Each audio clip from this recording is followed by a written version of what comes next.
Hello guys, what's up? So I'm back again for another tutorial video. So in this video, I will gonna show you how to download Epic Games Launcher on your PC or laptop. So if you are interested, then keep on watching.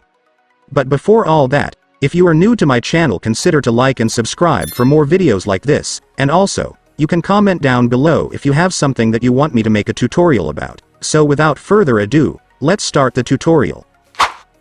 So to download Epic Games Launcher on your PC or laptop, it's actually pretty easy. Just follow what I'm gonna do. So for the first step, I want you to go to your Google Chrome or any web browser on your device.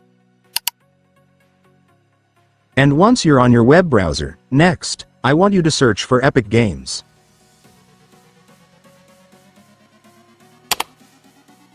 And after searching, you will then be able to see this website, which is the official website of Epic Games, and this is also where you can download their Epic Games Launcher app, so just go and click it. And after that, you will now be on the website. So to download the Epic Games Launcher app on this website, it's so simple, since if you will take a look, you will be able to see the download button just right here, so you can now click it to start downloading the app.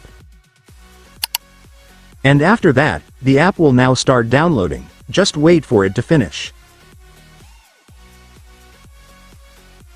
And once it's finished, you can now click the file to start installing the app.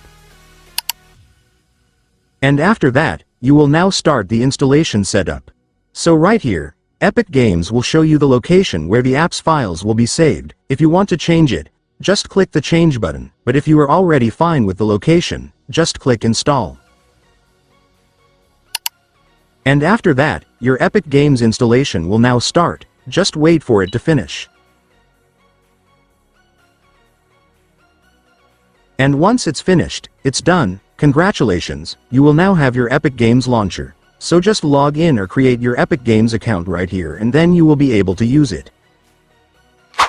And so that's just how you do it, guys. Now that you've watched this video, you can now do it yourself. So that concludes our tutorial video for today. I hope it helped you. Thanks for watching. Goodbye.